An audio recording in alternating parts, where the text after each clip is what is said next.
غنی رضی اللہ عنہ نے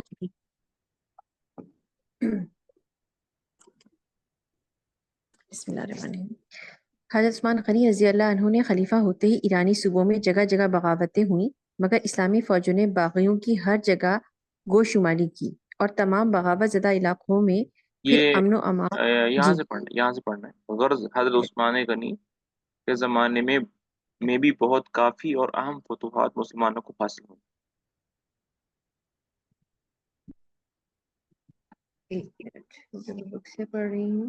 اچھا ٹھیک ہے، اوکے ٹھیک ہے ٹھیک ہے ٹھیک ہے۔ غرض حضرت عثمان غنی رضی اللہ عنہ کے زمانے میں بھی بہت کافی اور اہم فتوحات مسلمانوں کو حاصل ہوئی اور حدود اسلامیہ کے حدود پہلے سے بہت زیادہ وسیع ہو گئے۔ ایران و شام و مصر وغیرہ ملکوں میں حضرت عثمان غنی رضی اللہ عنہ کے حکم کے موافق گورنروں نے سڑکیں بنوانے، مدرسے قائم کرنے، تجارت و حرفت اور زراعت کو فروغ دینے کی کوششیں کی۔ یعنی سلطنت اسلامیہ نے اپنی ظاہری ترقی کے ساتھ ہی مصنوعی ترقی بھی کی، لیکن یہ تمام تر ترقیات زیادہ تر خلافت عثمانی کے نصف اول یعنی ابتدائی 6 سال میں ہوئیں۔ نصف آخر یعنی 6 سال کے عرصے میں اندرونی اور داخلی فسادات کی پیدائش اور نشو و نما ہوتی رہی۔ اس سے بیشتر کہ مسلمانوں کا مطمع نظر اور قبلہ توجہ اشاعت اسلام اور شرک شکنی کے سوا اور کچھ نہ تھا، لیکن اب وہ توجہ اسلام کی مسابقت اور برادر افنگنی میں وہ مصروف ہونے لگے۔ بنو امیہ نے مدینہ منورہ میں اپنی تعداد اور اثر کو بڑھا لیا اور اطراف و جوانب کے صوبوں اور ملکوں میں بھی ان کا اثر روز افزوں ترقی کرنے لگا۔ یہ ضروری نہ تھا کہ بنو امیہ کے اس طرز عمل کو دیکھ کر دوسرے مسلمان قبائل موافقت یا مخالفت میں بے سوچے سمجھے حصہ لینے لگتے اور قومی جانبداری کی آگ میں کود پڑتے، بلکہ بنو امیہ کی غلط کاریوں کو محسوس کرنے کے بعد صحابہ کرام یعنی مہاجرین و انصار کی محترم جماعت اگر سہولت اور معقولیت کے ساتھ لوگوں کو سمجھاتی اور اس فتنے کو نشوونما پانے سے پہلے دبا دینے کی کوشش کرتی تو اصحاب نبی صلی اللہ علیہ وآلہ وسلم کا اتنا اثر امت محمدیہ میں یہ ضرور موجود تھا کہ ان بزرگوں کی کوشش صد بصحرا ثابت نہ ہوئی۔ بنو امیہ نے اپنا اقتدار بڑھانے کی کوششیں شروع کی۔ ان کا احساس صحابہ کرام رضی اللہ عنہم کو کچھ عرصے کے بعد ہوا، اور جب احساس ہوا تو اس وقت سے علاج کی کوششیں بھی شروع ہو کر کامیاب ہو سکتی تھیں، لیکن بدقسمتی اور سوء اتفاق سے امت مسلمہ کو ایک سخت اور شدید ابتلا میں مبتلا ہونا پڑا۔ یعنی عین اس زمانے میں نہایت چالاک و عقل مند اور صاحب عزم و ارادہ یہودی عبداللہ بن سبا اسلام کی تخریب و مخالفت کے لیے آمادہ اور مستعد ہو گیا۔ حضور صلی اللہ علیہ وآلہ وسلم کے عہد مبارک میں بھی منافقوں کے ہاتھوں سے مسلمانوں کو بارہا ابتلا میں مبتلا ہونا پڑا، اور اب عہد عثمانی میں بھی ایک منافق یہودی مسلمانوں کی ایذا رسانی کا باعث ہوا۔ یہ فیصلہ کرنا دشوار ہے کہ عبداللہ بن ابی زیادہ خطرناک منافق تھا یا عبداللہ بن سبا بڑا منافق تھا، لیکن یہ ضرور کہا جا سکتا ہے کہ عبداللہ بن ابی کو اپنی شرارت امیز منصوبوں میں کامیابی کم حاصل ہوئی اور نامرادی اور ناکامی بیشتر اس کے حصے میں آئی، لیکن عبداللہ بن سبا اگرچہ خود کوئی امتیازی کامیابی حاصل نہ کر سکا، تاہم مسلمانوں جی آپ کے پاس ذاتی ہے امتیازی ہے؟ ذاتی لکھا ہوا ہے کوئی ذاتی کامیابی، جی یہ لکھا ہے ہاں، سبا کوئی ذاتی کامیابی حاصل نہ کر سکا، تاہم مسلمانوں کی جمعیت کو وہ ضرور نقصان عظیم پہنچا سکا، کیونکہ اس نقصان عظیم کے موجبات پہلے سے مرتب و مہیا ہو رہے تھے۔ عبداللہ بن سبا کی مسلم کوششوں کا سب سے زبردست پہلو یہ تھا کہ اس نے بنو امیہ کی مخالفت میں یک لخت و یکایک تمام عرب قبائل کو برانگیختہ اور مشتعل کر دیا، جس کے لیے اس نے حضرت علی رضی اللہ عنہ کی حمایت و محبت کو ذریعہ اور بہانہ بنایا۔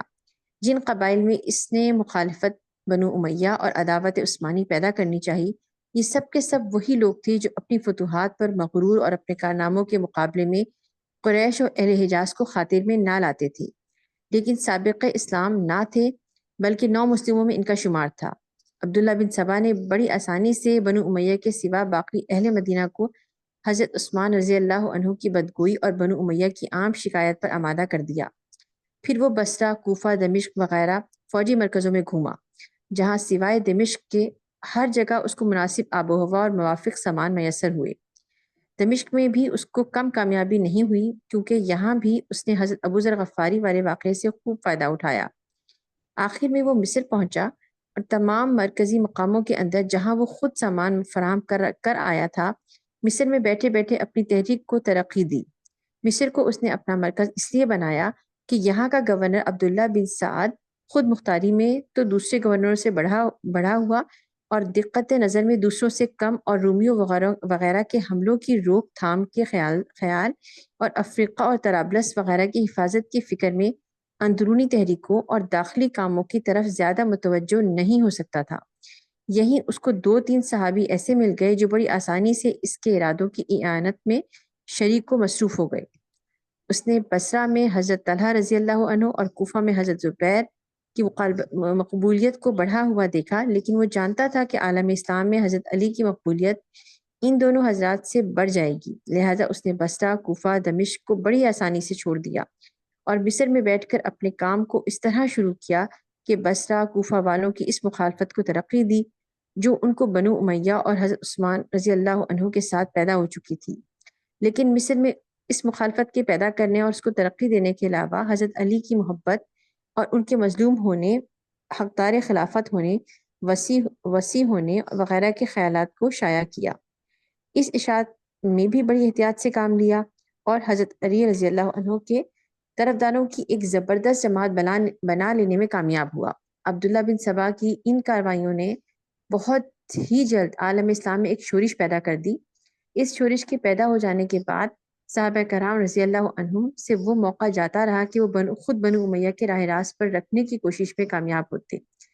عبداللہ بن سبا کی شرارتوں میں غالباً سب سے پلید شرارت یہ تھی کہ اس نے مدینہ منورہ سے حضرت علی رضی اللہ عنہ کی طرف سے فرضی خطوط کوفہ اور بصرہ اور مصر والوں کے پاس بھجوائے،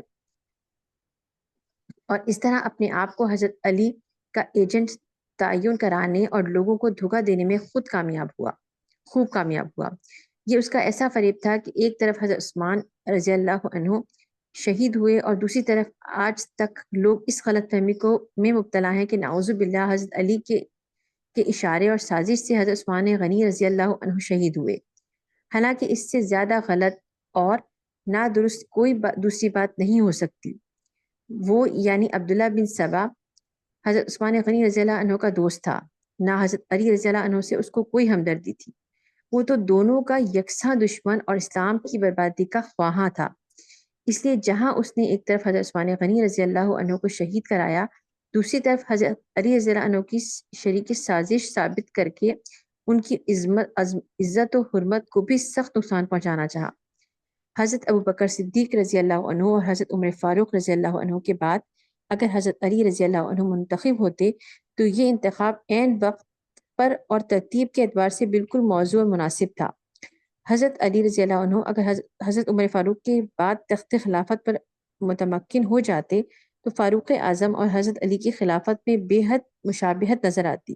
وہی سادگی، وہی زہد و تقویٰ، وہی مال و دولت سے بتعلق ہونا، وہی خاندانی اور قومی حمیت سے بتعلق ہونا وغیرہ وغیرہ باتیں حضرت علی رضی اللہ عنہ میں موجود تھی جو حضرت عمر میں پائی جاتی تھی، اور اس طرح شدید عرصہ دراز تک قومی پاسداری اور خاندانی حمایت کا مسئلہ مسلمانوں میں پیدا نہ ہوتا۔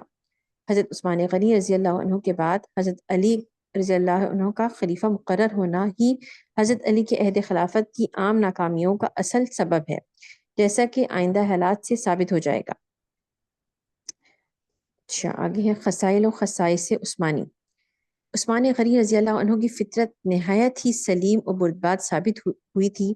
عہد جاہلیت ہی سے شراب اپنے اوپر حرام کر لی تھی، کبھی عہد جاہلیت میں زنا کے پاس بھی نہیں پھٹکے، نہ کبھی چوری کی۔ عہد جاہلیت میں بھی ان کی سخاوت سے لوگ ہمیشہ فیضیاب ہوتے رہتے تھے۔ ہر سال حج کو جاتے اور مینا میں اپنا خیمہ نصب کراتے، جب تک حجاج کو کھانا نہ کھلا لیتے تو لوٹ کر اپنے خیمے میں نہ آتے، اور یہ وسیع دعوت صرف اپنی جیب خاص سے کرتے۔ جیش الاسرا، یہ کیا ہے سر؟ جیش الاسرا کی معنی کیا ہے؟ ہاں، جیش الاسرا جو ہے نا یہ تبوک کی لڑائی ہے، جو اچھا کہ نبی صلی اللہ علیہ وسلم کے انتقال ہونے سے کچھ مہینے پہلے ہوئی تھی، جس میں مسلمانوں کو عام تنگی کا سامنا کرنا پڑا تھا۔ تو حضرت عثمان نے پورے لشکر کو تیار کروایا تھا، خرچہ دیا تھا۔ تو جیش صحیح، کہتے ہیں لشکر کو، اور اسرا کہتے ہیں تنگی کو۔ اچھا تو وہ پھر صحیح تو وہ ٹھیک، لشکر جس کو تنگی کا سامنا تھا مالی طور پر۔ صحیح۔ حضور صلی اللہ علیہ وسلم اور اہل بیت نبوی پر بارہا فاقہ کی مصیبت آتی، اکثر موقع پر حضرت عثمان رضی اللہ عنہ ہی واقف ہو کر ضروری سامان بھجواتے، اور حضور صلی اللہ علیہ وسلم نے بارہا ان کے لیے دعا کی۔ صحیح، آیت بھی پڑھ دیجیے اور اس کا ترجمہ بھی۔ ہاں، یہ آیت نہیں ہے، یہ حدیث ہے۔ اللہم انی قد اچھا رضیت عن عثمان فرض اچھا عنہم، اللہم انی قد رضیت عن عثمان فرض عن۔ ٹھیک ٹھیک ہے۔ اے اللہ میں عثمان رضی اللہ عنہ سے راضی ہوں، تو بھی ان سے راضی ہو جا۔ اے اللہ میں عثمان رضی اللہ عنہ سے راضی ہوں، تو بھی اس سے راضی ہو جا۔ ایک مرتبہ یہ دعا آپ شام سے صبح تک مانگتے رہے۔ ایک مرتبہ خلافت صدیقی میں سخت قحط پڑا، لوگوں کو کھانا اور غلہ دستیاب نہ ہونے کی سخت تکلیف ہوئی، اور ایک روز خبر مشہور ہوئی کہ حضرت عثمان غنی رضی اللہ عنہ کے 1000 اونٹ غلہ سے لدے ہوئے آئے ہیں، اور مدینہ کے تاجر فوراً حضرت عثمان کے پاس پہنچے اور کہا کہ ہم کو ڈیوڑے ڈیوڑے نفع سے غلہ دے دو، یعنی جس قدر تم کو غلہ 100 روپے میں پڑا ہے، ہم اس کے 150 روپے ہم سے اس کے 150 روپے لے لو۔ حضرت عثمان غنی نے کہا تم سب لوگ گواہ رہو کہ میں نے اپنا تمام غلہ فقراء اور مساکین مدینہ کو دے دیا ہے۔ حضرت عبداللہ بن عباس رضی اللہ عنہما فرماتے ہیں کہ اسی شب میں نے خواب دیکھا کہ حضور صلی اللہ علیہ وسلم ایک گھوڑے پر سوار ہلیہ نوری ہاں، یہ ہے حلہ، حلہ نوری۔ اچھا ہلا نوری پہنے ہوئے ہیں، یعنی کہ ہاں نور کا لباس۔ جی، نور کا لباس۔ ٹھیک ہے، میں دوڑ کر آگے بڑھا اور عرض کیا، جی کوئی کچھ بول رہا نہیں نہیں، ہے؟ کنٹینیو۔ اوکے، دوڑ کر آگے بڑھا اور عرض کیا مجھ کو آپ کی زیارت کا بے حد اشتیاق تھا۔ آپ نے فرمایا مجھے جانے کی جلدی ہے۔ عثمان رضی اللہ عنہ نے آج 1000 اونٹ غلہ صدقہ دیا ہے، اور اللہ تعالیٰ نے اس کو قبول فرما کر جنت میں ایک عروس کے ساتھ حضرت عثمان کا عقد کیا ہے۔ سبحان اللہ، اس عقد میں شریک ہونے جا رہا ہوں۔ حضرت عثمان غنی جب سے ایمان لائے آخری وقت تک برابر ہر جمعے کو ایک غلام آزاد کرتے رہے۔ کبھی اگر کسی جمعے کو آزاد نہ کر سکے تو اگلے جمعے کو 2 غلام آزاد کیے۔ اچھا سے یہ غلام آزاد ہونے کا سلسلہ جو ہے ابھی بھی جاری تھا، مطلب یعنی کہ سارا اسلام پھیل گیا سب کچھ، تو پھر یہ غلاموں کا سلسلہ مطلب کچھ سمجھ میں نہیں آتا یہ کیا سلسلہ تھا؟ یہ ابھی ابھی تک ہے، اچھا ابھی تک ہے، ابھی بھی یمن کے اندر ہے شاید۔ آ، ہماری یونیورسٹی میں کچھ ہمارے دوست تھے انٹرنیشنل اسٹوڈنٹ، وہ بتا رہے تھے کہ ہمارے ملک میں ابھی تک ہے یہ غلام کا سسٹم۔ اچھا، تو یہ مطلب کس طرح سے غلام بنا لیتے ہیں لوگوں کو، کہ کیا مطلب اس کا کیا وہ ہوتا ہے؟ یہ پہلے سے چلا آ رہا ہے، لیکن جب اسلام کے اندر یہ آیا تو پھر اسلام نے اس کو تھوڑا کرنے کی کوشش کی کہ جو غلام آزاد کر دے گا اس کو یہ ملے گا، جو غلام آزاد کر دے گا۔ انکرج کیا مسلمانوں کو زیادہ سے زیادہ غلام آزاد کریں۔ ابھی تو بہت تھوڑے ہیں، نہ ہونے کے برابر ہیں، لیکن ہیں ابھی بھی۔ اب تو لیکن میجورٹی ممالک میں نہیں ہے، مطلب نہیں ہے، نہیں، اوور آل تو نہیں ابھی تو بہت نادر ہے، نادر ہے۔ ہے۔ صحیح، ٹھیک ہے۔ ایام محاصرہ میں بھی جبکہ بلوائیوں نے آپ پر پانی تک بند کر رکھا تھا، آپ نے غلاموں کو برابر آزاد کیا۔ آپ نہایت سادہ کھانا کھاتے تھے اور سادہ لباس پہنتے، لیکن مہمانوں کو ہمیشہ لذیذ اور قیمتی کھانا کھلاتے تھے۔ عہد خلافت میں بھی کبھی آپ نے دوسروں سے برتری اور فضیلت تلاش نہیں کی، سب کے ساتھ بیٹھتے، سب کی عزت کرتے اور کسی سے اپنی تکریم کے خواہاں نہ ہوتے تھے۔ ایک مرتبہ آپ نے اپنے غلام سے کہا کہ میں نے تیرے اوپر زیادتی کی تھی، تو مجھ سے اس کا بدلہ لے لی۔ غلام نے آپ کے کہنے سے آپ کے کان پکڑے۔ آپ نے اس سے کہا بھائی خوب زور سے پکڑو، کیونکہ دنیا کا قصاص آخرت کے بدلے سے بہرحال آسان ہے۔ قرآن کریم کی اشاعت اور قرآن کریم کی ایک قرات پر سب کو جمع کرنا اوپر مذکورہ ہو چکا ہے۔ مسجد نبی صلی اللہ علیہ وسلم کی توسیع کا حال بھی اوپر آ چکا ہے۔ آپ نے روزینیوں کی تقسیم اور وظائف کے دینے کے لیے ایام و اوقات مقرر فرما رکھے تھے۔ ہر ہر ایک کام وقت پر اور باقاعدہ کرنے کی آپ کو عادت تھی۔ حضور صلی اللہ علیہ وآلہ وسلم اور حضرت ابوبکر صدیق، عمر فاروق رضی اللہ عنہما کے زمانے میں جمعہ کے دن اذان اس وقت ہوتی تھی جب امام ممبر پر جاتا تھا۔ حضرت عثمان غنی کے زمانے میں لوگوں کی کثرت ہوئی تو آپ نے حکم دیا کہ خطبے کی اذان سے پہلے بھی ایک اذان ہوا کرے، چنانچہ اس وقت سے لے کر آج تک جمعے کے دن یہ اذان دی جاتی ہے۔ ٹھیک ہے، بعض ضروری ہاں اچھا اشارات۔ ہے ابھی، ہاں اب واپس لوٹ جائیں۔ ابھی سینیریو یہ ہے کہ حضرت عثمان رضی اللہ تعالیٰ عنہ شہید ہو چکے ہیں، ٹھیک ہے، اور وہ جو بلوائی ہیں، بلوائی سے مراد ہمارے وہ شر پسند لوگ ہیں جو کہ مختلف ملکوں سے آئے تھے اور آ کر وہ مدینہ میں جمع ہو گئے تھے، اور جنہوں نے حضرت عثمان کو شہید کیا تھا ان کو بلوائی کہتے ہیں۔ تو ہاں اب سارا سارا کچھ بیان کرنے کے بعد دوبارہ سے اس کو کنیکٹ کر رہے ہیں اس واقعات۔ جی، اس وقت بلوائیوں نے، ٹھیک ہے، جس وقت بھائیوں نے مدینہ منورہ میں داخل ہو کر بدتمیزیاں شروع کر دی تھیں، اس وقت حضرت عائشہ صدیقہ رضی اللہ عنہما مدینہ سے مکہ کی جانب حج کے لیے روانہ ہوئیں۔ حج سے فارغ ہو کر آپ مدینہ منورہ کو واپس آ رہی تھیں کہ مقام صرف میں بنی لئیس کے ایک شخص عبید بن ابی سلمہ نامی کے ذریعے خبر سنی کہ حضرت عثمان غنی کو بلوائیوں نے شہید کر دیا ہے۔ یہ خبر سن کر آپ مکہ واپس لوٹ گئیں۔ جس وقت بلوائیوں نے مدینہ میں ہجوم کیا تو حضرت عمر بن العاص بھی مدینہ میں موجود تھے، مگر جب انہوں نے یہ دیکھا کہ بلوائیوں کی گستاخیاں اور ان کا تسلط ترقی کر کے تمام مدینہ کو مغلوب کر چکا ہے اور شرفائے مدینہ بلوائیوں کے مقابلے میں مجبور ہو چکے ہیں، تو عمر بن العاص نے ماں اپنے بیٹوں عبداللہ اور محمد کے مدینہ سے کوچ کیا اور فلسطین میں آ کر رہنے لگے، یہاں تک کہ ان کے پاس فلسطین میں حضرت عثمان غنی رضی اللہ عنہ کے شہید ہونے کی خبر پہنچی۔ اچھا یہاں عبداللہ پر بن ہاں ایک سعد۔ منٹ ایک منٹ، یہاں پر نا ایک تھوڑا سا چیز میں کل بھی میں نے کوشش کی تھی کلیئر کرنے کی۔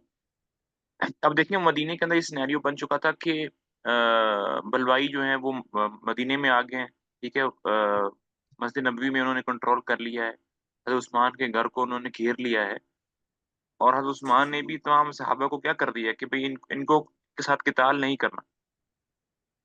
تو بعض صحابہ وہ آپ اندر کو دیکھ کر کڑتے تھے، اس منظر کو کیا کرتے تھے، دیکھ کر کڑتے تھے۔ تو اکثر صحابہ نے کیا کیا، انہوں نے اپنے گھروں کے دروازے بند کر لیے، لیکن کچھ صحابہ نے مدینہ چھوڑ دیا، جیسے عمر بن عاص جو ہیں انہوں نے بھی چھوڑ دیا۔ جی صحیح۔ عبداللہ بن سعد گورنر مصر یہ سن کر مدینہ منورہ میں بلوائیوں نے حضرت عثمان غنی کا محاصرہ کر رکھا ہے، مصر سے مدینہ کی جانب روانہ ہوئے، مگر راستے میں یہ سن کر کہ حضرت عثمان کو شہید ہو گئے ہیں مصر کی جانب لوٹے تو معلوم ہوا کہ وہاں محمد بن ربیعہ نے مصر پر قبضہ کر لیا ہے۔ عبداللہ بن سعد مجبوراً فلسطین میں مقیم ہو گئے اور پھر دمشق کی طرف چلے گئے۔ قتل عثمان غنی کے وقت مدینہ منورہ میں علی، طلحہ اور زبیر رضی اللہ عنہم تینوں بڑے اور صاحب اثر حضرات موجود تھے۔ ان کے علاوہ حضرت عبداللہ بن عمر رضی اللہ عنہما اور حضرت سعد بن وقاص وغیرہ بھی اس مرتبے کے حضرات تشریف رکھتے تھے، مگر بلوائیوں اور باغیوں کے ہاتھوں سب کی عزتیں معرض خطر میں تھیں۔ مدینہ کی حکومت تمام و کمال ان بلوائیوں کے ہاتھ میں تھی۔ اول ذکر حرسہ اصحاب اگرچہ بلوائیوں کی نگاہ میں خاص عزت و وقت بھی رکھتے تھے، لیکن ان سب نے اپنی اپنی عزتوں کی حفاظت کے خیال سے گھروں کے دروازے بند کر لیے تھے اور سب خانہ نشین ہو کر بیٹھ گئے تھے، کوئی گھر سے باہر نہیں نکلتا تھا۔ حضرت علی رضی اللہ عنہ بعض ضرورتوں سے مدینہ کے باہر بھی تشریف لے جاتے اور بعض کا یہ خیال ہے کہ آپ مدینہ سے باہر اسی غرض سے گئے تھے کہ ان بلوائیوں کی شرارتوں سے محفوظ رہیں۔ چنانچہ حضرت عثمان غنی شہید ہوئے تو آپ مدینہ سے کئی میل کے فاصلے پر تھے۔ مدینہ منورہ میں بلوائیوں کی حکومت۔ مصر، کوفہ اور بصرہ کے باغیوں نے جب سے مدینہ منورہ میں داخل ہو کر حضرت عثمان غنی کو گھر سے نکلنے اور مسجد میں آنے سے روک دیا تھا، اسی روز سے مدینہ منورہ میں ان کی حکومت تھی، لیکن چونکہ خلیفہ وقت گو حالت محصورہ ہی میں کیوں نہ ہو موجود تھا، لہذا بلوائیوں کی ظالمانہ حکومت کے نام سے تعبیر نہیں کیا جا سکتا۔ لیکن حضرت عثمان غنی کے شہید ہونے کے بعد مدینہ میں تقریباً ایک ہفتہ غافقی بن حرب مکی بلوائیوں کے سردار کی حکومت رہی۔ وہی ہر ایک حکم جاری کرتا اور وہی نمازوں کی امامت کراتا۔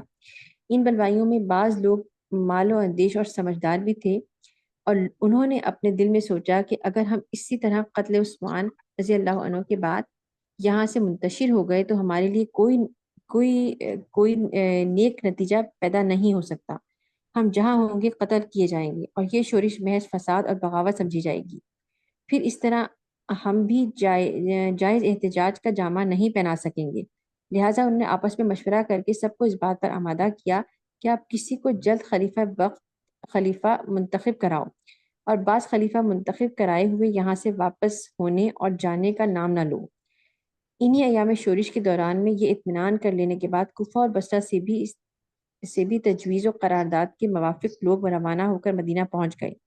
عبداللہ بن سبا بھی مصر سے روانہ ہوا اور نہایت غیر مشہور اور غیر معلوم طریقے پر مدینے میں داخل ہو کر اپنے ایجنڈوں اور دوستوں میں شامل ہو گیا۔ چونکہ بلوائیوں کے اس تمام لشکر میں سب کے سب ایسے ہی اشخاص نہ تھے جو عبداللہ بن سبا کے رازدار ہوں، بلکہ بہت سے بیوقوف اور واقعہ پسند اور دوسرے ارادوں کے لوگ تھے۔ لہٰذا عبداللہ بن سبا نے یہاں آ کر خود کوئی سرداری یا نمبرداری کی شان حاصل نہیں کی، بلکہ اپنے دوسرے ایجنڈوں ہی کے ذریعے تمام مجمع کو متحرک کر کے اپنے حسب منشا کام لیتا رہا۔ یہ انتخاب خلیفہ کی تجویز بھی عبداللہ بن سبا کی تھی۔ چنانچہ یہ لوگ جمع ہو کر حضرت طلحہ، حضرت زبیر اور حضرت علی رضی اللہ عنہ کے پاس الگ الگ گئے اور ان بزرگوں سے ہر ایک سے درخواست کی کہ آپ خلافت قبول فرما لیں اور ہم سے بیعت لے لیں۔ ہر ایک بزرگ نے خلافت کے قبول کرنے سے انکار کیا اور مجبور و نامراد ہو کر رہ گئے۔ آخر عبداللہ بن سبا نے ایک تدبیر سجھائی اور مدینہ منورہ میں ان باغیوں اور بلوائیوں نے ایک ڈھنڈورا پٹوا دیا کہ اہل مدینہ ہی ارباب حل و عقد ہیں۔ کیا مطلب ہے اس کا؟ وہی کرتے درتے ہیں، وہی کرتے درتے کرتے تھے۔ اچھا ٹھیک ہے۔ اور اہل مدینہ ہی ابتدا سے خلیفہ کا انتخاب کراتے آئے ہیں، اور اہل مدینہ ہی کے مشورے اور انتخاب سے منتخب کیے ہوئے خلیفہ کو مسلمانوں نے ہمیشہ خلیفہ تسلیم کیا ہے۔ لہٰذا ہم اعلان کرتے ہیں اور اہل مدینہ کو آگاہ کیے دیتے ہیں کہ تم کو صرف 2 دن کی مہلت دی جاتی ہے۔ اس دوران کے عرصے میں کوئی خلیفہ منتخب کر لو، ورنہ 2 دن کے بعد ہم علی، طلحہ اور زبیر رضی اللہ عنہم تینوں کو قتل کر دیں گے۔ اللہ اکبر۔ اس اعلان کو سن کر مدینہ والوں کے ہوش اور حواس جاتے رہے۔ وہ بےتابانہ اپنے اپنے گھروں سے نکل کر حضرت علی کے پاس گئے۔ اس طرح باقی دونوں حضرات کے پاس بھی مدینہ والوں کے وفود پہلے پہنچے۔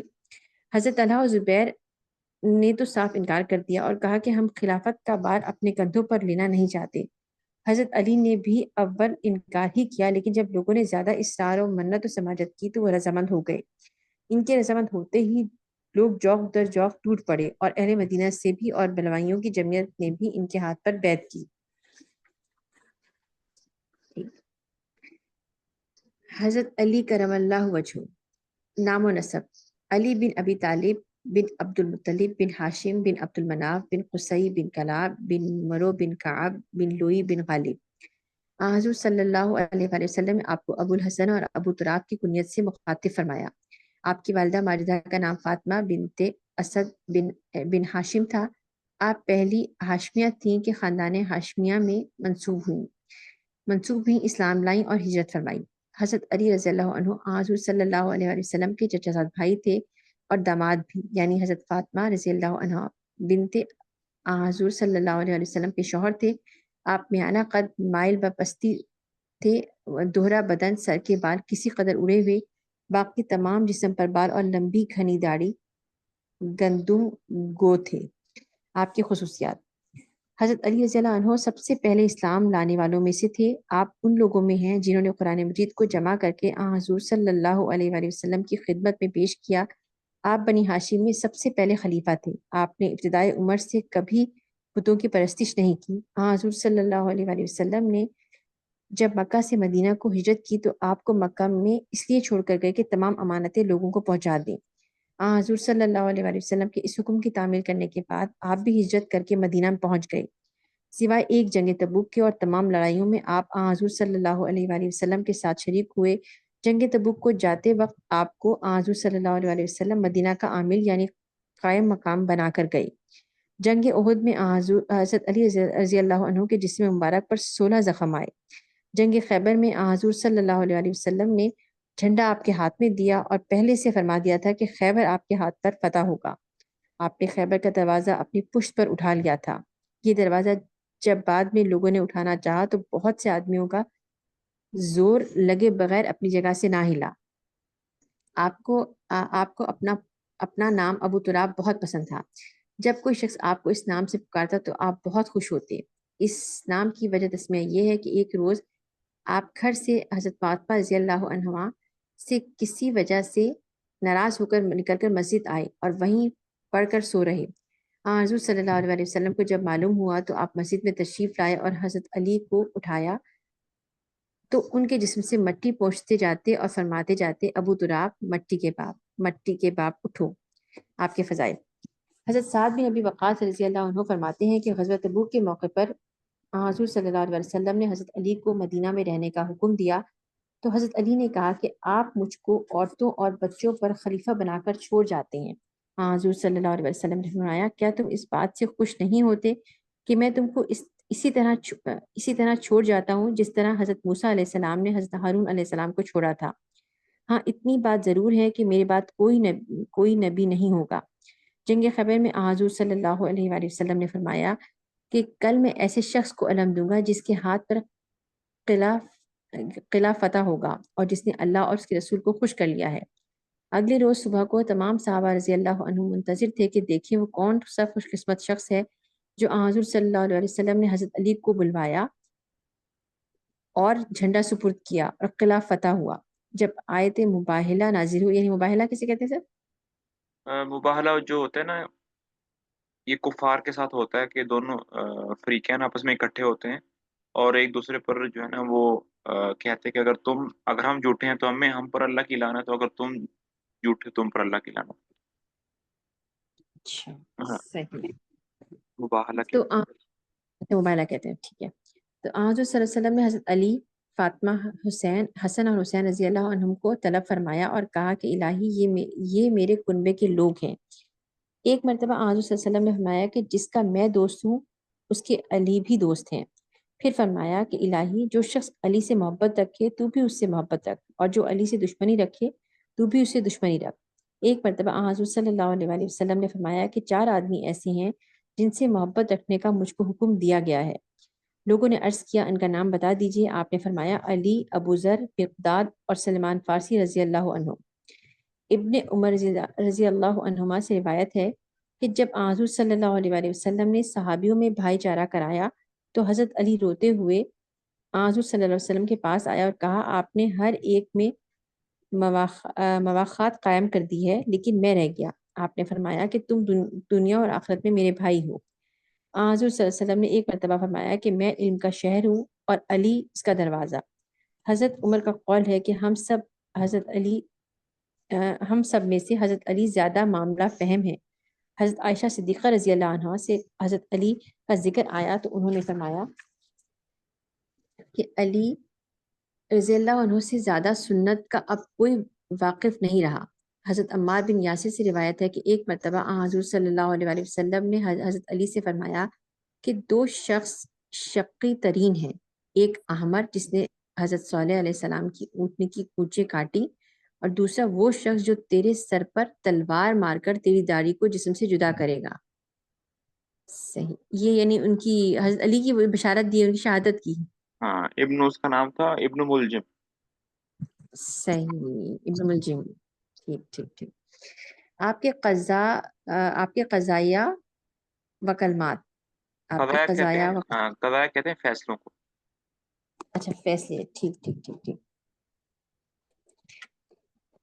حضرت علی رضی اللہ عنہ نے فرمایا کہ اللہ کا شکر ہے کہ دین کے معاملے میں میرا دشمن بھی مجھ سے استفتاء کرتا ہے۔ ہاں، معاویہ استفتاء کہتے ہیں دین کے اندر کوئی مسئلہ پوچھنا۔ ہاں، مشورہ کرنا یا دین کے بارے میں ہاں، پوچھنا، صحیح، ٹھیک۔ حضرت معاویہ نے مجھ سے پوچھا کہ منشا مشکل کی میراث کے، خنثا مشکل، مشکل، خنثا مشکل۔ اچھا، خنثا ہے یہ، ٹھیک ہے۔ خنثا مشکل کی میراث میں کیا کیا جائے؟ میں نے اسے لکھ بھیجا کہ اس کے پیشاب گاہ کی صورت سے میراث کا حکم جاری ہونا چاہیے، یعنی اگر پیشاب گاہ مردوں کی مانند ہو تو اس کا حکم مرد کا ہوگا، اور اگر عورت کی طرح ہو تو عورت کا۔ حضرت علی رضی اللہ عنہ جب بصرہ میں تشریف لے گئے تو ابن قوا اور قیس بن عبادہ نے آپ کی خدمت میں حاضر عرض کیا کہ بعض لوگ کہتے ہیں کہ حضور صلی اللہ علیہ وسلم نے آپ سے وعدہ فرمایا تھا کہ میرے بعد تم خلیفہ بنائے جاؤ گے، اس معاملے میں آپ سے بڑھ کر کون سقا ہو سکتا ہے؟ ہاں، سکہ کا ہم مطلب ہوتا آپ ہے، سے ہی ہاں، سکہ ہوتا ہے پر اعتماد۔ پر اعتماد، ٹھیک ہو گیا، ہم آپ سے ہی دریافت کرتے ہیں کہ یہ کیا بات ہے؟ یہ سن کر حضرت علی نے فرمایا یہ بالکل غلط ہے، حضور صلی اللہ علیہ وسلم نے مجھ سے کوئی وعدہ فرمایا تھا۔ اگر فی الحقیقت حضور صلی اللہ علیہ وسلم نے مجھ سے کوئی وعدہ فرمایا تھا تو میں حضرت ابو بکر اور حضرت عمر کو حضور صلی اللہ علیہ وسلم کے ممبر پر کیوں کھڑا ہونے دیتا اور ان کو اپنے ہاتھ سے قتل نہ کر دیتا، چاہے میرا ساتھ دینے والا ایک بھی نہ ہوتا۔ بات یہ ہے کہ جب حضور صلی اللہ علیہ وسلم کی بیماری نے طول کھینچا تو ایک روز مؤذن نے حاضر ہو کر آپ کو نماز کے واسطے بلوایا تو آپ نے فرمایا ابو بکر کو لے جاؤ، وہ میری جگہ نماز پڑھائیں گے، لیکن ام المومنین عائشہ صدیقہ رضی اللہ عنہ نے آپ کو اس ارادے سے باز رکھنا چاہا تو حضور صلی اللہ علیہ وسلم کو غصہ آیا اور فرمایا کہ تم حضرت یوسف علیہ السلام کے زمانے کسی عورتیں ہو، ابو بکر ہی کو لے جاؤ۔ جس دن حضور صلی اللہ علیہ وسلم نے وفات پائی تو ہم نے اپنی جگہ غور کیا کہ اس شخص کو آپ دنیا کے لیے بھی قبول کر لیا، اس شخص کو اپنی دنیا کے لیے بھی قبول کر لیا جس کو حضور صلی اللہ علیہ وسلم نے ہمارے دین کے واسطے انتخاب فرمایا تھا، کیونکہ نماز اصل دین ہے اور آپ دین کے امیر اور دنیا کے قائم رہنے والے ہیں۔ بس ہم نے ابو بکر صدیق کو مستحق سمجھ کر ان سے بیعت کر لی، اور اسی لیے کسی نے بھی اختلاف نہیں کیا اور کسی نے کسی کا نقصان پہنچانے کا ارادہ نہیں کیا، اور نہ کوئی متنفس ابو بکر سے بیزار ہو، لہٰذا میں نے ابھی حضرت ابو بکر کا حق ادا کیا، ان کی اطاعت کی، ان کے لشکر میں شامل ہو کر ان کی طرف سے لڑا، وہ جو کچھ مجھے دیتے لے لیتا، جہاں کبھی مجھے لڑنے کا حکم دیتے تھے لڑتا تھا اور ان کے حکم سے حد شرع لگاتا تھا۔ جب ان کا انتقال ہوا تو وہ حضرت عمر کو اپنا خلیفہ بنا گئے، میں نے حضرت عمر رضی اللہ عنہ کے ساتھ بھی وہی برتاؤ کیا اور ان کے ساتھ اسی طرح پیش آیا جس طرح ابو بکر رضی اللہ عنہ کے ساتھ پیش آیا تھا۔ جب حضرت عمر رضی اللہ عنہ کا انتقال ہوا تو میں نے اپنے دل میں سوچا کہ میری پیش قدمی اسلام اور قرابت اور دوسری خصوصیات کو دیکھتے ہوئے حضرت عمر میری خلافت کا حکم دے جائیں گے، لیکن وہ ڈرے کہ کہیں ایسے شخص کا انتخاب نہ کر جاؤں جس کا انجام اچھا نہ ہو، چنانچہ انہوں نے اپنے نفس کے ساتھ اپنی اولاد کو بھی خلافت سے محروم کر دیا۔ اگر حضرت عمر رضی اللہ عنہ بخشش و عطا کے اصول پر چلتے تو اپنے بیٹے سے بڑھ کر کس کو مستحق سمجھتے؟ غرض انتخاب اب قریش کے ہاتھ میں آیا، جن میں سے ایک میں بھی تھا۔ جب لوگ انتخاب کے لیے جمع ہوئے تو میں نے خیال کیا کہ وہ مجھ سے تجاوز نہ کریں گے۔ عبد الرحمن بن عوف نے ہم سے وعدے لیے کہ جو کوئی خلیفہ مقرر کیا جائے گا ہم اس کی اطاعت کریں گے۔ پھر انہوں نے حضرت عثمان کا ہاتھ پکڑ لیا۔ اب جو میں نے غور کیا تو معلوم ہوا کہ مجھ سے وہ جو وعدہ لیا گیا تھا وہ غیر کی اطاعت کے لیے لیا گیا تھا، لہٰذا میں نے حضرت عثمان سے بیعت کر لی اور ان کے ساتھ میں نے وہی سلوک کیا اور ان سے اسی طرح پیش آیا جس طرح حضرت ابو بکر و عمر کے ساتھ پیش آیا تھا۔ جب ان کا انتقال ہو گیا تو میں نے خیال کیا کہ وہ لوگ تو گزر گئے ہیں جن کو حضور صلی اللہ علیہ وسلم نے ہمارا امام بنایا تھا، اور وہ بھی گزر گئے ہیں جن کے لیے مجھ سے وعدہ لیا گیا تھا، تو بیعت دینے پر آمادہ ہو گیا۔ چنانچہ اہل حرمین مکہ مدینہ نے اور کوفہ اور بصرہ کے رہنے والوں نے مجھ سے بیعت کر لی۔ اب اس معاملہ خلافت میں ایک ایسا شخص میرا مد مقابل ہے جس کی نہ قرابت میری مانند ہے، نہ علم، نہ سبقت اسلام، حالانکہ میں مستحق خلافت ہوں۔ یہ کیا ہاں، مطلب سر؟ اس کا کیا مطلب ہے؟ ہاں، اس سے مراد حضرت معاویہ ہیں، اچھا، اس سے مراد حضرت معاویہ ہیں، کیونکہ ابھی آگے ایک اختلاف آنے والا ہے حضرت علی اور حضرت معاویہ رضی اللہ عنہما کے درمیان میں۔ دوسری بات یہ ہے یہاں پر کہ اب جو شیعہ حضرات ہیں وہ یہ کہتے ہیں کہ جو خلافت ہے وہ اللہ کے نبی کی بات کس کو ملنی چاہیے تھی؟ حضرت علی کو حضرت علی ملنی۔ ہاں، لیکن اب دیکھ لیں کہ ہوں، وہ جیسے انہوں نے خود ہی یہ کلیریفائی کر دیا ہے کہ مجھ سے اللہ کے نبی نے کوئی وعدہ نہیں کیا کہ میرے بعد تم ہی خلیفہ ہو۔ یہ جو شیعہ حضرات ایک بات کرتے ہیں کہ علی جو ہیں وہ وسیع ہیں، یعنی وسیع جو ہے وسیع اللہ یعنی اس شخص کو کہا جاتا ہے جس کے ساتھ کسی نے وعدہ کیا ہو۔ ان کے عقائد میں یہ بات شامل ہے، وہ یہ کہتے ہیں کہ نبی صلی اللہ علیہ وسلم نے علی سے وعدہ کیا تھا کہ میرے بعد خلافت تمہیں ملے گی، لیکن ہوں، حضرت علی نے خود اس کا انکار کر دیا کہ اگر مجھ سے کوئی وعدہ کیا ہوتا تو میں کسی کو آنے ہی نہ دیتا خلافت پر۔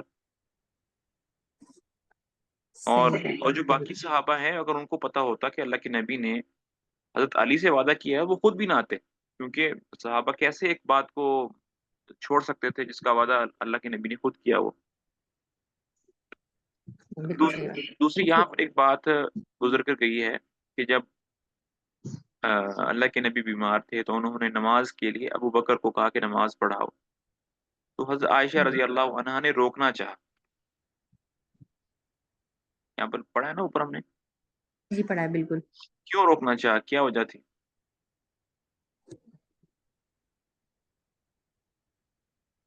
جی سمجھ میں نہیں آ رہا بالکل بھی۔ جی انڈیا والوں، کتنے انڈیا والے؟ نہیں سر، نہیں پتا۔ اصل میں حضرت ابو بکر رضی اللہ تعالیٰ عنہ کے بارے میں یہ آتا ہے کہ وہ جب قرآن پڑھتے تھے تو بہت زیادہ روتے تھے، اور اچھا، اتنا زیادہ روتے تھے کہ وہ تلاوت نہیں کر پاتے تھے، ان کی ہچکیاں بند جاتی تھی۔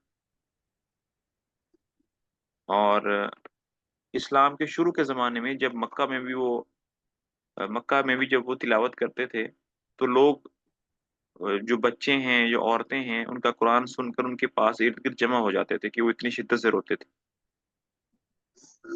تو کفار نے آ کر کہا کہ اگر آپ کو قرآن پڑھنا ہی ہے تو اس طرح اوپنلی نہ پڑھیں، ہمارے بچوں کو، ہماری عورتوں کو خراب نہ کریں، اپنے گھر میں پڑھا کریں۔ تو حضرت عائشہ جو کہ حضرت ابوبکر صدیق کی بیٹی تھی، ان کو یہ بات تھی کہ یہ نماز پڑھیں گے تو کیا کریں گے، روئیں گے۔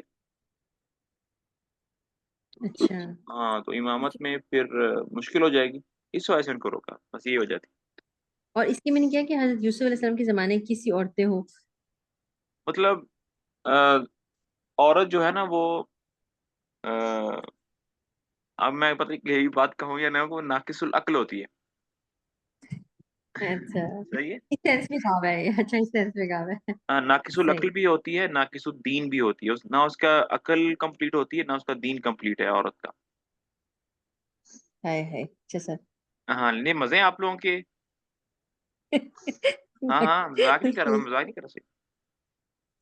ہاں، دونوں بہت مشکل چیزیں، چلے خیر ٹھیک نہیں نہیں، ہے۔ آپ لوگوں کا یہ تو اسلام نے آپ لوگوں کو چھٹی دے دی ہے نا، ورنہ اگر آپ کا دین بھی کمپلیٹ ہوتا، آپ کو جہاد پہ بھی جانا پڑتا، آپ کو نماز جنازہ بھی صحیح، پڑھنے، جمعہ ہاں میں بے پڑھنے شک جانا، بے شک بے شک۔ ٹھیک ہے۔ سہولت دیا، ہاں بے شک اسلام کے تو لحاظ سے صحیح تھی۔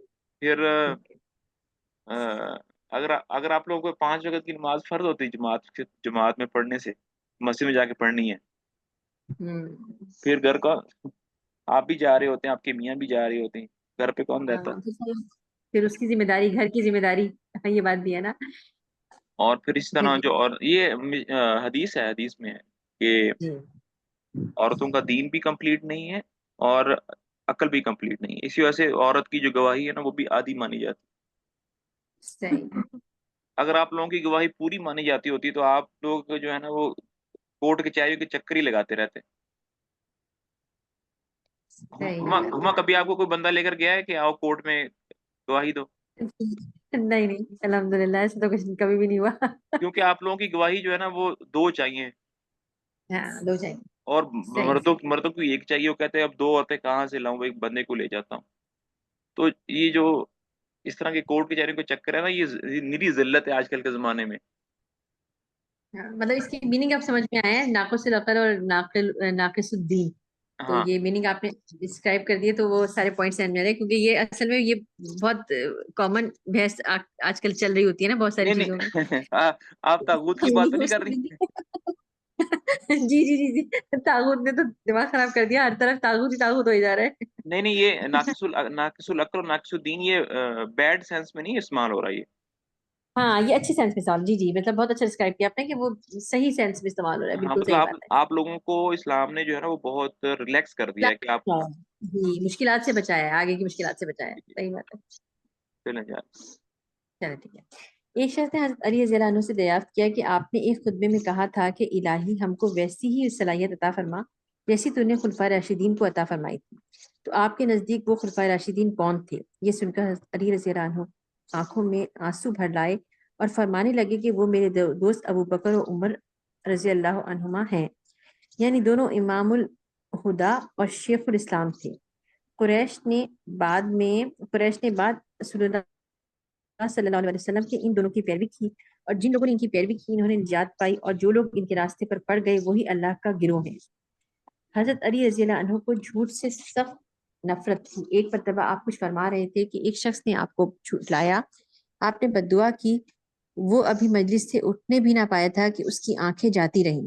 ایک مرتبہ دو آدمی کھانا کھانے بیٹھے، ایک کے پاس 5 روٹیاں تھیں اور دوسرے کے پاس 3. اتنے میں ایک آدمی اور آ گیا اور دونوں نے اسے اپنے ساتھ کھانے پر بٹھا لیا. جب وہ تیسرا آدمی کھانا کھا کر چلنے لگا تو اس نے 8 درہم ان دونوں کو دے کر کہا کہ جو کچھ میں نے کھایا اس کے عوض میں سمجھو. اس کے جانے کے بعد ان دونوں میں درموں کی تقسیم کے متعلق جھگڑا ہوا. 5 روٹیوں والے نے دوسرے سے کہا کہ میں 5 درہم لوں گا اور تجھ کو 3 ملیں گے کیونکہ تیری روٹیاں 3 تھیں. 3 روٹیوں والے نے کہا میں تو نصف سے کم پر راضی نہ ہوں گا، یعنی 4 درہم لے کر چھوڑوں گا. اس جھگڑے نے یہاں تک طول کھینچا کہ وہ دونوں حضرت علی رضی اللہ عنہ کی خدمت میں حاضر ہوئے. آپ نے دونوں کا بیان سن کر 3 روٹیوں والے سے کہا کہ تیری روٹیاں کم تھیں، 3 درہم تجھ کو زیادہ مل رہے ہیں، بہتر ہے کہ تو رضامند ہو جا. اس نے کہا جب تک میری حق رسی نہ ہوگی میں کیسے راضی ہو سکتا ہوں. حضرت رضی اللہ عنہ نے فرمایا کہ پھر تیرے حصے میں صرف 1 درہم آئے گا اور تیرے ساتھی کے حصے میں 7 درہم آئیں گے. یہ سن کر اس کو بہت ہی تعجب ہوا. اس نے کہا آپ بھی عجیب قسم کا انصاف کر رہے ہیں، ذرا مجھ کو سمجھا دیجئے کہ میرے حصے میں 1 اور اس کے حصے میں 7 کس طرح آتے ہیں. حضرت علی رضی اللہ عنہ نے فرمایا سنو، کل 8 روٹیاں تھیں اور تم 3 آدمی تھے. چونکہ یہ مساوی طور پہ تقسیم نہیں ہو سکتی لہٰذا ہر ایک روٹی کے 3 ٹکڑے قرار دے کر کل 24 ٹکڑے سمجھو. یہ تو معلوم نہیں ہو سکتا کہ کس نے کم کھایا اور کس نے زیادہ، لہٰذا یہی فرض کرنا پڑے گا کہ تینوں نے برابر کھانا کھایا اور ہر ایک شخص نے 8 ٹکڑے کھائے. تیری 3 روٹیوں کے 9 ٹکڑوں میں سے 1 اس تیسرے شخص نے کھایا اور 8 تیرے حصے میں آئے، اور تیرے ساتھی کی 5 روٹیوں کے 15 ٹکڑوں میں سے 7 اس شخص نے کھائے اور 8 تیرے حصے میں آئے. چونکہ تیرا 1 ٹکڑا اور تیرے ساتھی کے 7 ٹکڑے کھا کر اس نے 8 درہم دیے، لہٰذا 1 درہم تیرا ہے اور 7 درہم تیرے ساتھی کے ہیں. یہ سن کر اس نے کہا اب میں راضی ہوتا ہوں. ایک مرتبہ ایک شخص نے آپ کے یہاں نالش کی کہ فلاں شخص یہ کہتا ہے کہ اس نے خواب میں میری ماں سے جمع کیا ہے. آپ نے فرمایا اس خواب بیان کرنے والے کو دھوپ میں کھڑا کر کے اس کے سائے کے کوڑے لگاؤ. یہ آپ کے اقوال اوپر جو جی میتھ والا سمجھ میں آیا کہ نہیں؟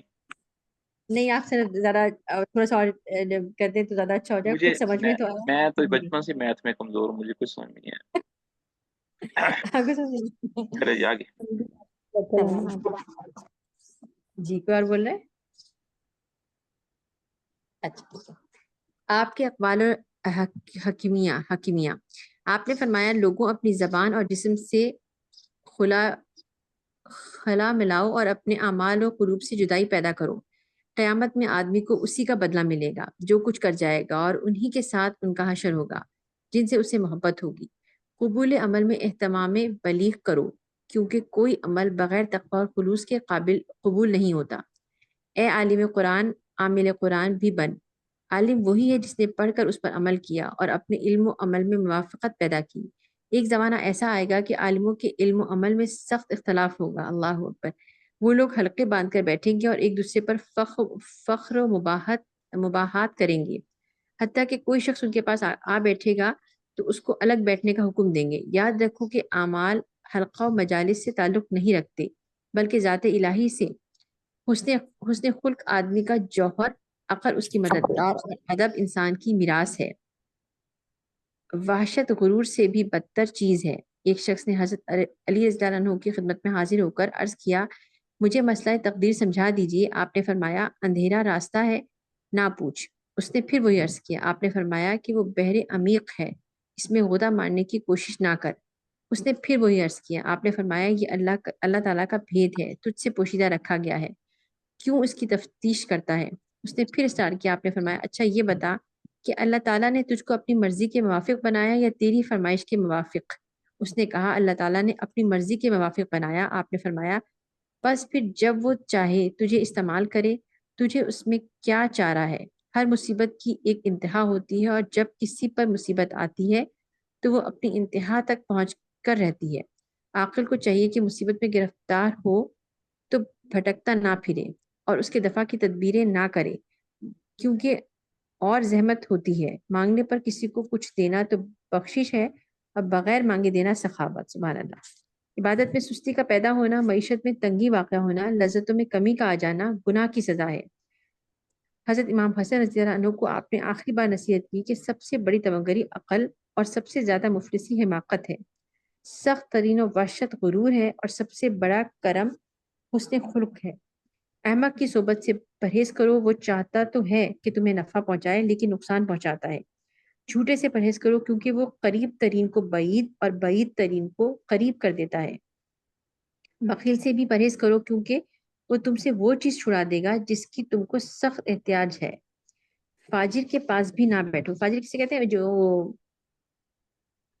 میرے پاس نا، ہمارے پاس یہاں پر تاجر لکھا ہوا ہے، تاجر۔ نہیں، یہاں پہ تو فاجر لکھا ہوا ہے۔ ہاں، فاجر ہوتا مسلمان ہی ہے، لیکن کبیرہ گناہوں کے اندر مبتلا ہوتا ہے۔ ٹھیک ٹھیک ٹھیک۔ فاجر کے پاس بھی نہ بیٹھو، کیونکہ وہ تمہیں کوڑیوں کے بدلے بیچ ڈالے گا۔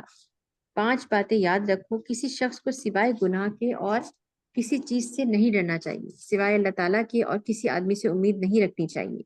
جو شخص کوئی چیز نہ جانتا ہو، اس کے سیکھنے میں کبھی شرم نہ کرے۔ کسی عالم سے جب کوئی بات پوچھی جائے جس کو وہ نہ جانتا ہو، تو اسے بلا دریغ کہہ دینا چاہیے کہ اللہ بہتر جانتا ہے۔ صبر اور ایمان میں وہی نسبت ہے جو سر اور جسم میں۔ جب صبر جاتا رہے تو سمجھو ایمان جاتا رہا، جب سر ہی جاتا رہا تو جسم کیسے بچ سکتا ہے؟ فقیہ اس شخص کو کہنا چاہیے جو لوگوں کو اللہ سے نا امید نہ کرے اور گناہوں کی رخصت نہ دے اور اللہ کے عذاب سے بے خوف نہ کر دے، قرآن کریم سے اعراض کرا کر کسی اور کی طرف مائل نہ کرتے۔ انار کو اس پتلی سی جھلی کے ساتھ کھانا چاہیے جو دانوں کے ساتھ ہوتی ہے، کیونکہ وہ معدے میں جا کر غذا پکا دیتی ہے۔ یہ کیا مطلب ہوا؟ اچھا، یہ انہوں نے یہ وہ کچھ میڈیکل، مطلب ہاں، ٹوٹ میڈیکل، کے۔ ہاں میڈیکل کی، ٹھیک ہے ٹوٹ کے بتائیں، ٹھیک ہے، کیونکہ وہ معدے میں جا کر غذا کو پکا دیتی ہے۔ ایک زمانہ ایسا آنے والا ہے کہ مومن ادنا غلام سے بھی زیادہ ذلیل ہوگا۔ چلیں جی، اتنا کافی ہے۔ ایک